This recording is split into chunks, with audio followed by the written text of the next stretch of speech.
전도서 11장 함께 펼쳐서 하나님 말씀 읽도록 하겠습니다. 전도서 11장 1절에서 6절까지입니다.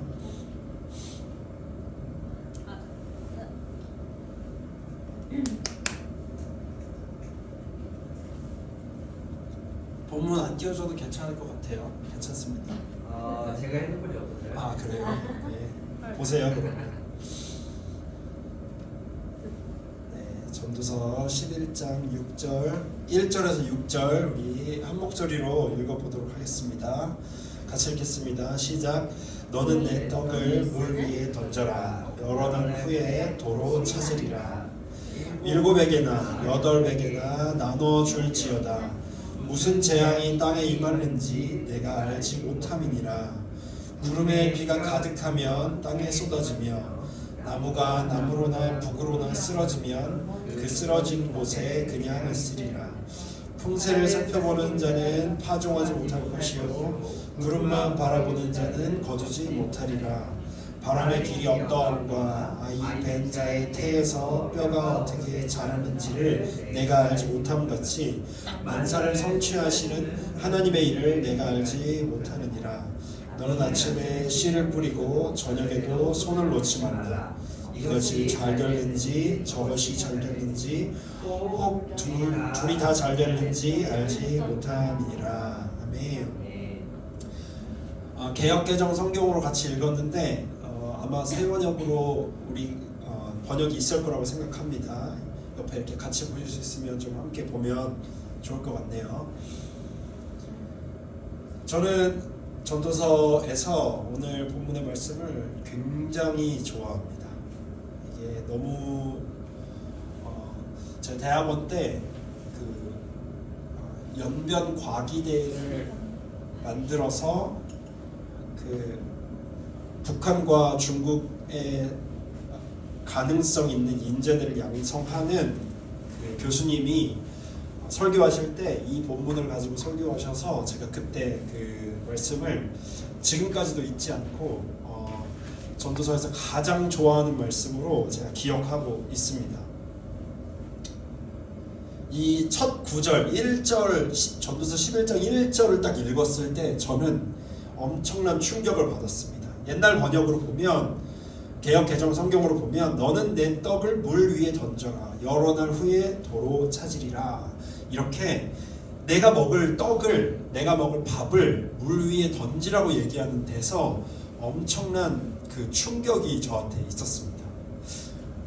내가 써야 될 거를 물 위에 던지라는 것을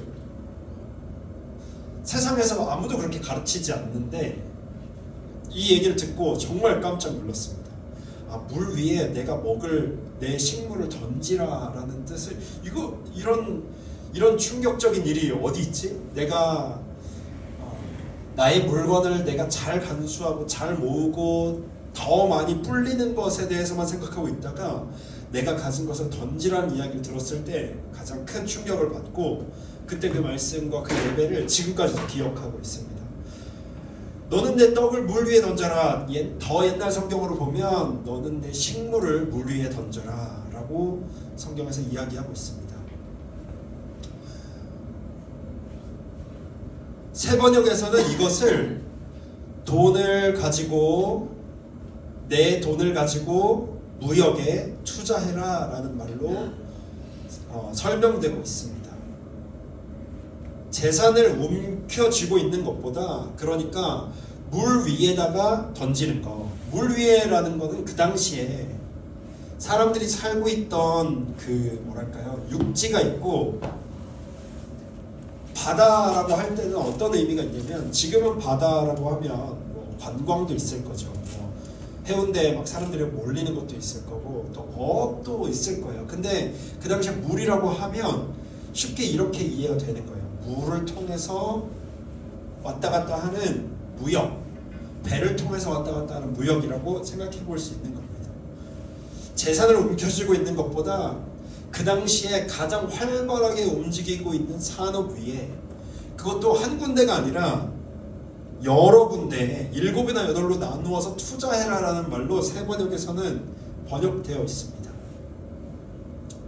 당시 무역이라는 산업을 살펴보자면 무역은 바다 위에서 무슨 일을 만날지 모르는 일이기 때문에 굉장히 고위험군에 속하는 사업이었어요. 땅 위에서도 우리가 물건을 물자를 이동하다가 지금이야 뭐 택배로 왔다 갔다 할 수 있고 뭐 트럭으로 왔다 갔다 할 수 있는 거지만 그 당시에는 말에다가 이렇게 뭔가를 싣고 마차로 물건을 운송했단 말이에요. 그러면 사실 땅으로 이동할 때에도 도적도 만날 수 있고 갑자기 뭐 천재지변도 만날 수 있어요. 그런데 어느 정도 예측도 되고 보호할 수 있는데 물로 다니는 길은 더 많은 물건을 효과적으로 무역할 수 있다는 데서 장점이 있지만 반대로 바다 위에서 벌어지는 일에 대해서는 어떻게 우리가 제어할 수 없다는 것, 이게 굉장히 중요한 일이었어요. 어떻게 보면 굉장히 고위험군에 속하는 일이었죠. 우리가 성경에 있는 여러 이야기들 중에 바다에서 난리가 난 사건들이 굉장히 많아요. 바울이 로마로 이송될 때 광풍 유라굴로를 만나죠. 유라굴로를 만나가지고 배가 난파되는 지경을 경험했습니다. 요나 기억하시죠? 요나가 배를 타고 있는데 그 배가 갑자기 풍랑을 만나서 배가 뒤집어질 상황에 놓여 있었죠. 예수님과 제자들이 배를 타고 가다가 배에 풍랑을 만나는데 예수님이 거기 자고 계시다가 일어나서 풍랑아 잠잠하라 라고 하니까 갑자기 풍랑이 잠잠해지는 일을 우리는 성경에서 왕왕 봅니다. 물 위에서 벌어지는 일들 고위험군에 속하는 일이었어요. 그런데 자기의 떡, 자기의 목, 자기의 물건, 자신의 살림살이 이것을 배에 태워 떠나보내라고 말하는 지혜자의 말을 우리가 과연 어떻게 받아들여야 될 것인가. 그 당시에도 센세이셔널한 일이었고 지금 우리가 이 말을 들어도 굉장히 센세이셔널한 일이에요. 그러니까 전도서를 부자가 되기 위한 지침서 정도로 바라본다면 이건 이렇게 생각해 볼 수 있죠. 투자를 해라.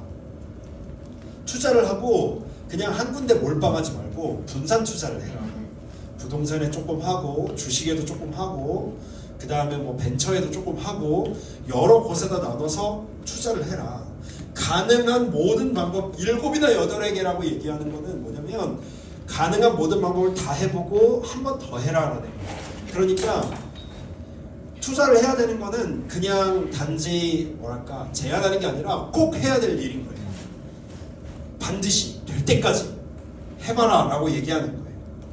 그러나 이 본문을 사업에 있어서 투자해야 된다는 뜻으로 받아들일 수도 있겠지만 이 성경이 쓰인 시대와 상황에 비추어 보자면 흐르는 물에 떠다니는 물에 나의 식물을 던진다는 것은 내가 먹을 나의 몫을 던진다는 것은 다시 말하면 가장 고위험군에 투자하는 거예요. 다시 말하면 가난한 자에게 자신의 몫을 베푸는 일이라고 생각해 볼 수 있는 거예요. 여러 투자처가 있죠. 부동산도 있고 주식도 있고 뭐 여러 가지가 있을 거예요. 그런데 가장 위험한 투자는 가장 수익을 기대하기 어려운 투자는 가난한 사람들에게 베푸는 일이에요. 그렇지 않나요? 근데 그걸 하래요. 근데 우리가 잘 알고 있죠. 하이 리스크, 하이 리턴이에요. 가장 위험한 곳에 투자하는 곳에는 가장 높은 수익을 기대할 수 있다라고 생각해 볼 수 있는 거죠. 누가복음 6장 38절에 예수님은 우리에게 이렇게 말씀하고 계십니다. 누가복음 6장 38절 한번 찾아서 읽어볼까요?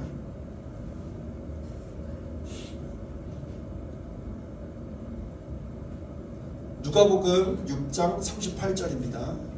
준비 시작. 주라 그리하면 너희에게 줄 것이니 곧 후히 되어 누르고 흔들어 넘치도록 하여 너희에게 안겨주리라.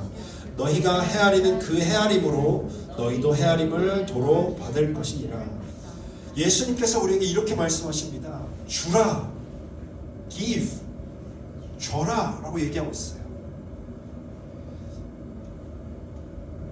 이것을 우리가 세상에 우리 눈에 보이는 그 지금 우리가 살아가고 있고 우리가 경험하고 있는 이 세계에 한정지어서 이 주는 행위를 생각해 보자면 이것은 그냥 땅바닥에 버리는 일이에요. 그런데 이 세상을 하나님이 지으셨고 세상을 지금도 하나님의 방식으로 하나님이 통치하고 계시다는 사실을 인정할 때 우리가 이 하나님의 집을, 아버지의 집을 이렇게 교회 종탑 있고 문 열고 들어와서 여기 들어오면 여기만 하나님의 집입니다 라고 건물에 한정 짓지 않고 이 온 열방, 온 세계와 열방이 하나님의 땅입니다. 하나님이 통치하시는 곳입니다. 하나님의 영향은 온 세계에 가득합니다 라는 것을 인정할 때 하나님의 방식으로 하나님이 원하시는 대로 내가 쥐고 있는 것을 주는 것, 그러면 하나님께서 그 준 행위를 기억하시고 우리에게 갚아주실 것인데 어떻게 되냐면 후히 되어 누르고 흔들어 넘치도록 줄 것이다. 예수님께서 이렇게 말씀하셨습니다. 너희가 죽어서 천국에 갔어. 하나님 앞에 갔어. 그런데 하나님이 야, 너 세상에서 정말 아름다운 일들을 많이 했구나. 너는 내가 정말 많은 상급으로 너에게 보답해 줄게. 저는 그렇게 대단한 일을 한 적이 없는데요.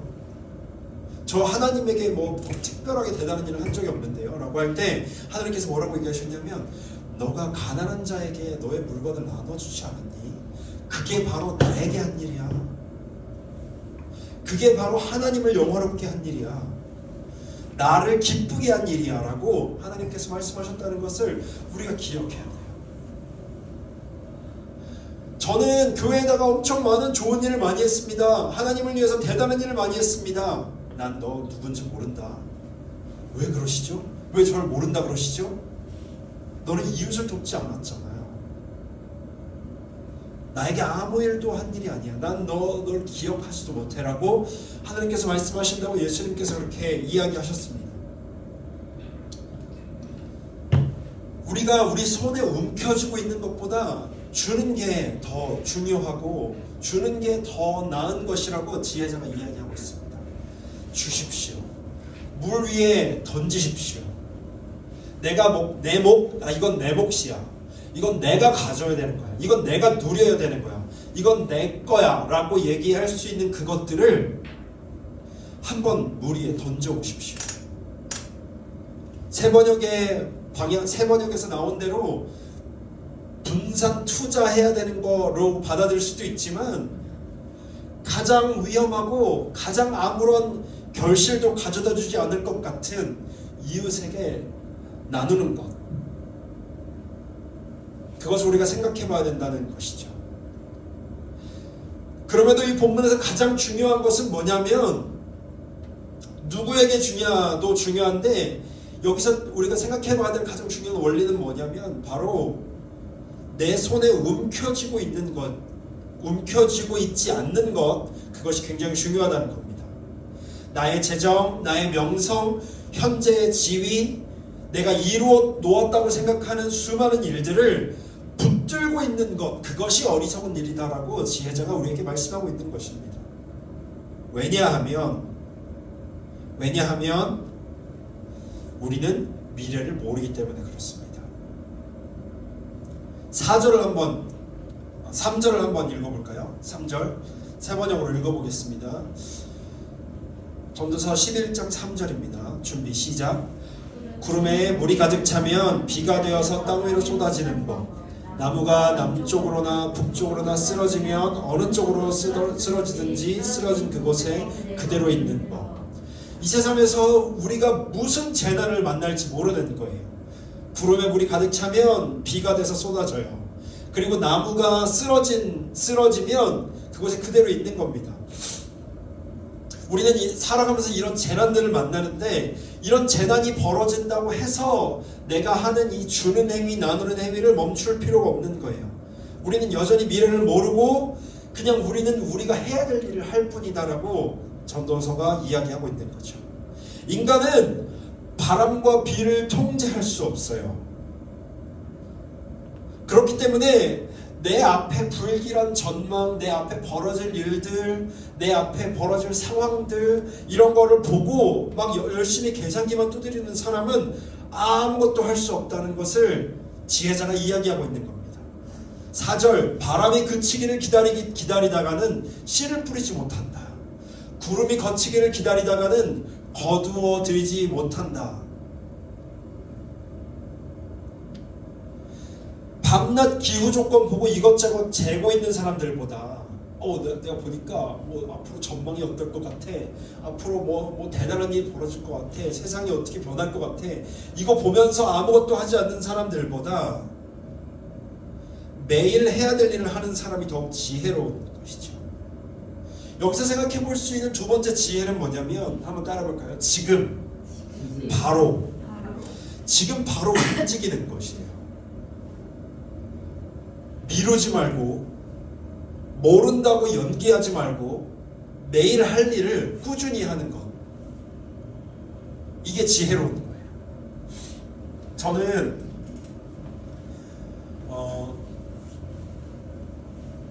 웬만한 그 영어를 말하는 친구들과 웬만하면 제가 다 소통을 할 수 있어요. 제가 대화를 할 수, 지금도 외국인 친구들이 굉장히 많고, 그리고 제 생각을 이야기하는데 아무런 어려움이 없어요. 그냥 뭐 예를 들어 막 영어로 막 그 자격증 따가지고 유학 가려고 준비하는 사람들보다 웬만하면 제가 프리토킹은 더 잘할 수 있고 발음도 훨씬 더 낫고 웬만한 대화를 다 나눌 수 있어요. 그런데 중요한 게 뭐냐면 제가 단어를 모르는 경우들이 많아요. 제가 단어를 모를 때가 많아요. 제가 웬만한 대화는 다 할 수 있어요. 지금 뭐 가서 뭘 시켜봐도 외국인 친구들의 그 친구들한테 물어봐도 야 너는 도대체 미국 어디 출신이야? 라고 물어볼 정도로 발음과 인토네이션과 뭐 내용을 말하는 것 모든 것에 있어서 하나도 꺼리낄 게 없거든요. 문제는 단어예요. 제가 미국에 있는 유학생 친구들을 가르쳐 봤어요. 유학생 친구들을 뭐 공부를 가르친 건 아니고 유학생 친구들의 그 공부해 나가는 과정을 옆에서 케어해 줬거든요. 학교에서 1, 2등 하는 친구들이에요. 웬만하면 그 친구들이 지금 우리나라에 있는 고등학생들보다 웬만하면 더 많은 지식을 갖고 있고 더 많은 공부를 하는 친구들이었어요. 그런데 제가 되게 놀랐던 게 있었어요. 외국 학교에서 자기가 원하는 것을 에세이로 수십 장을 써내려갈 수 있는 그 친구들도 제가 놀랐던 게 뭐냐면 단어 공부를 하는 거예요. 단어 공부를 하는 거예요. 아무것도 부족할 게 없는데 웬만하면 영어로 모든 걸 다 얘기할 수 있고 모든 걸 다 써낼 수 있는 아카데믹한 생각을 갖고 있는 친구임에도 불구하고 단어 공부를 하는 거예요. 전 이걸 굉장히 이것 때문에 굉장히 놀랐어요.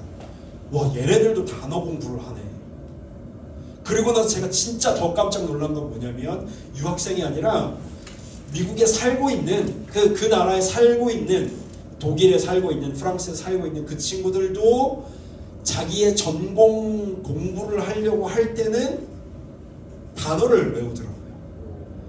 이거를 숫자로 생각하면 아주 간단해져요. 한 10,000단어에서 20,000단어 정도만 그 분야에 대해서 알고 있으면 내가 그 분야에 대해서 말하고 듣고 쓰고 읽고 하는 일이 되는 거예요.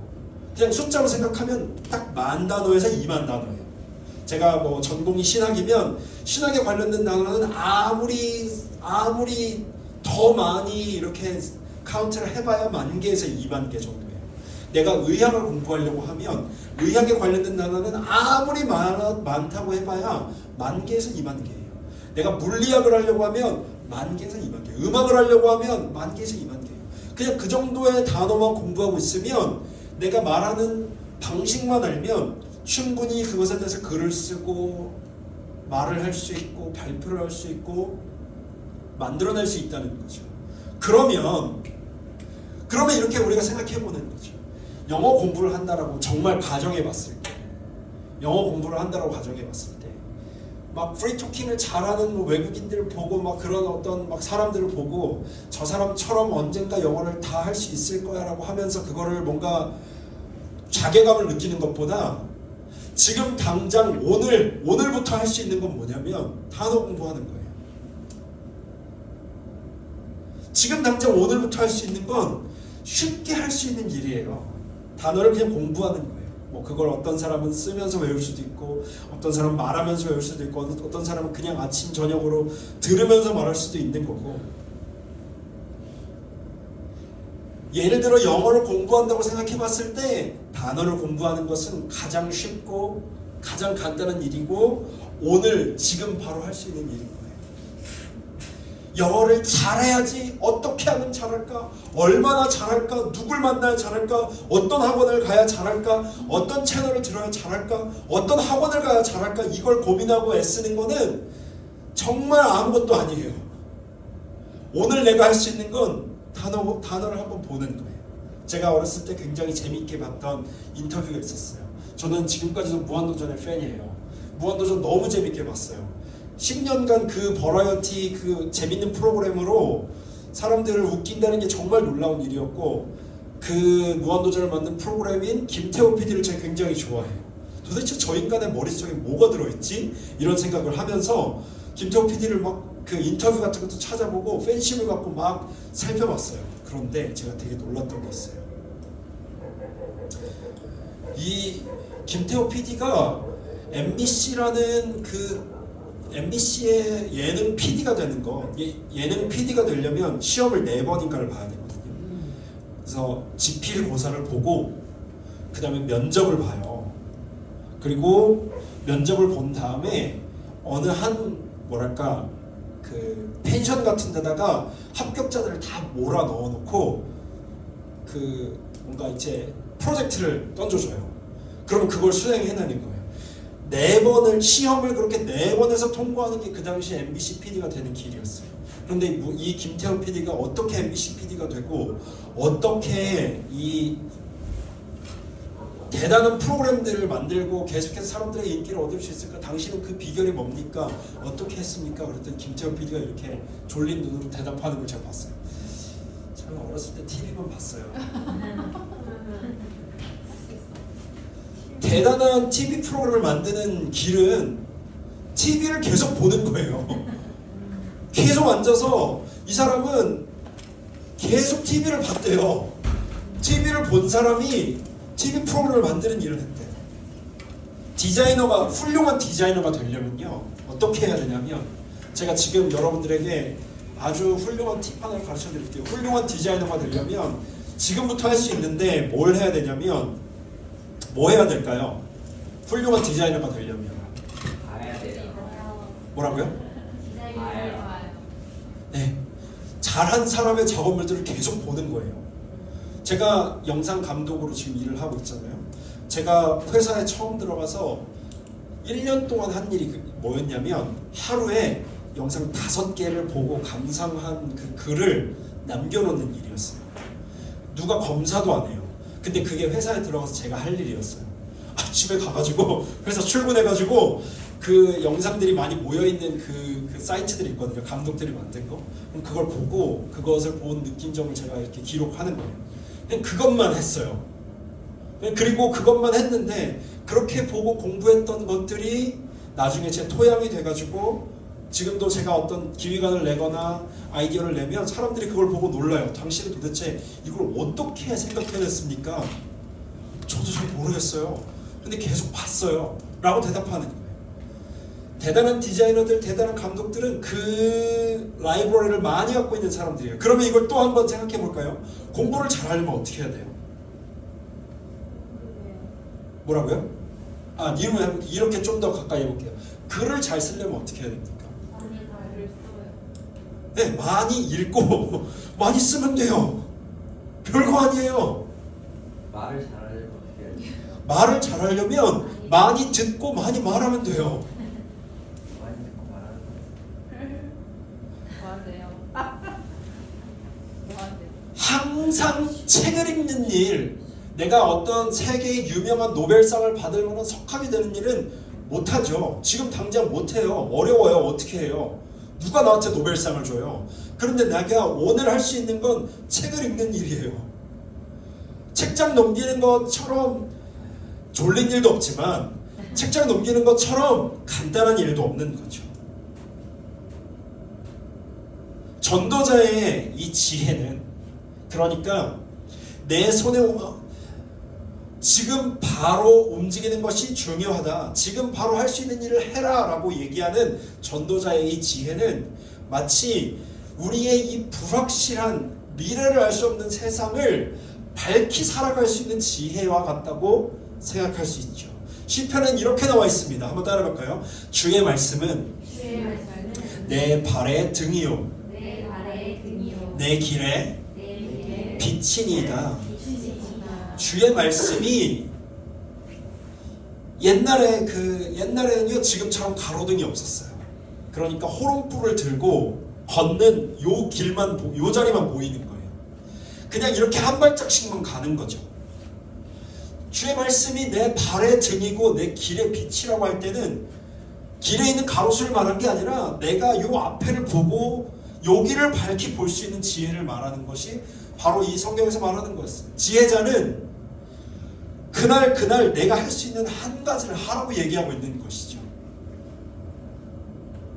바람이 다니는 길을 내가 모르듯이 임신한 여인의 태에서 아이의 생명이 어떻게 시작되는지 내가 알 수 없듯이 만물의 창조자 하나님이 하시는 일을 내가 알지 못한다.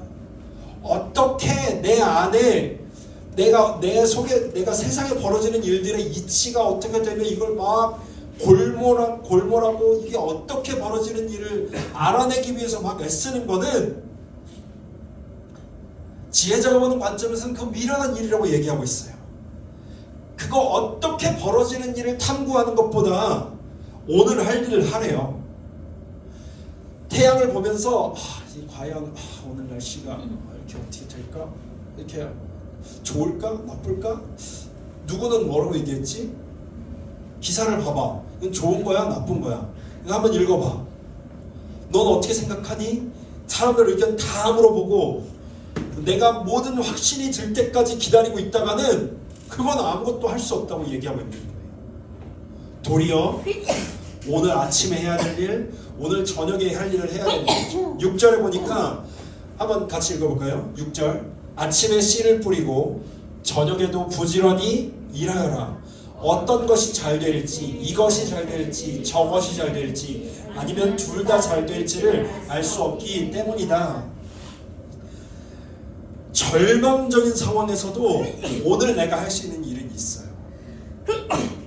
절망적인 상황에서도 내가 할 수 있는 일은 밝게 볼 수 있어요. 그게 바로 지혜자가 말하고 있는 지혜예요.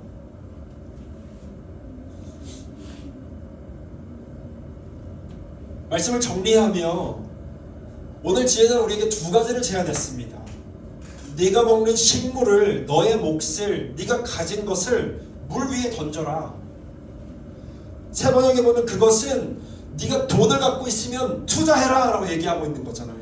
이 장면만 보면 뭔가 약간 떴다방 같은 느낌이네요. 여러분 돈을 갖고 있으면 투자하십시오 라고 얘기를 한 지혜자가 이렇게 얘기했어요. 너가 돈을 갖고 있으면 그걸 갖고 있을 생각하지 말고 투자해라. 옛날 성경으로 말하면 너의 먹을 것을 물 위에다 던져라. 내가 얻은 것, 내가 갖고 있는 것, 내 노력으로 얻은 것, 내가 뭔가 성취해낸 것, 나의 지위, 나의 명성, 내가 할 수 있는 나의 어떤 능력, 이 모든 것을 붙들고만 있는 사람은 미련한 것이다 라고 얘기하고 있어요. 그걸 쓰라고 얘기하는 거죠. 던지라고 얘기하는 거죠. 내가 뭐 어떤 권위가 생기고 내가 어떤 뭔가 지위가 생겼으면 그걸 써먹으라고 얘기하고 있는 거예요. 왜냐하면 수일이 지나서 그걸 도로 찾을 것이고, 또 하나는 뭐냐면 우리가 미래를 알지 못하기 때문에 그런 거예요. 내가 붙들고 통장에 넣어놓고 내가 막 꽁꽁 싸매고 난 아무한테도 이거 뺏기지 않을 거야, 이건 내 거야 라고 말하는 사람에게 무슨 일이 벌어질지 모르는 거예요. 그러니까 쓰라고 얘기하는 거죠. 그리고 이것은 사업에 있어서 투자해야 된다는 뜻으로 바라볼 수도 있지만 가장 고위험군의 투자인 바로 가난한 이웃을 돕는 일, 가장 고위험군의 투자이지만 가장 높은 수익률을 기대하는 하나님 아버지가 채워주시는 가난한 이웃에게 나의 먹을 것을 던져주는 일, 나눠주는 일, 이것을 계속하라고 이야기하고 있는 거죠. 두 번째는 인간은 아무것도 통제할 수 없기 때문에 미래를 바라보고 걱정하고 고민하고 막 애쓰고 막 어떻게 이 일이 벌어질지, 내가 하는 일이 어떻게 결과를 가져올지를 막 머리 싸매고 막 고민하지 말고 그냥 오늘 할 일을 해라. 오늘 지금 당장 실천할 수 있는 일을 해라. 마치 영어 공부하는 사람한테 단어 공부하듯이, 마치 MBC PD가 되려고 하려면 TV를 많이 봐야 되는 것처럼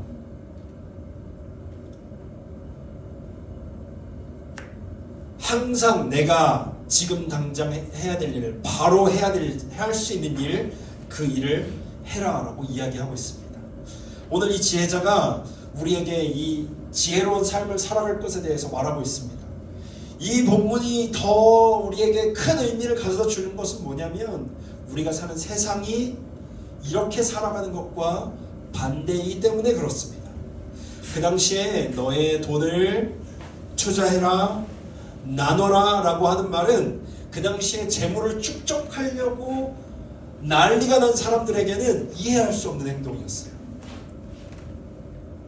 그리고 막 그 당시에 지혜로운 사람들이 내가 하늘의 지혜를 깨달았다, 내가 보니까 저쪽에 뭐 무슨 징조가 벌어지면 날씨가 안 좋아질 거니까 오늘 농사는 하지 마, 이렇게 막 그걸 얘기하면서 지혜를 막 얘기하고 있는 사람들의 말에 비해서 이 지혜자의 말은 한편으로는 굉장히 미련해 보이는 일이었어요. 야, 그걸 무식하게 그거 매일 할 일을 하고 있어? 근데 지혜자가 하는 말이 맞았던 거죠. 오늘 우리도 매일 할 일을 합시다. 그리고 내가 성취하고 이루고 갖고 있는 것들을 빨리 내어 던지는 연습을 해봅시다. 그러면 주님께서 당신이 통치하시는 방법대로 우리의 인생을 인도하실 것입니다. 함께 기도하겠습니다.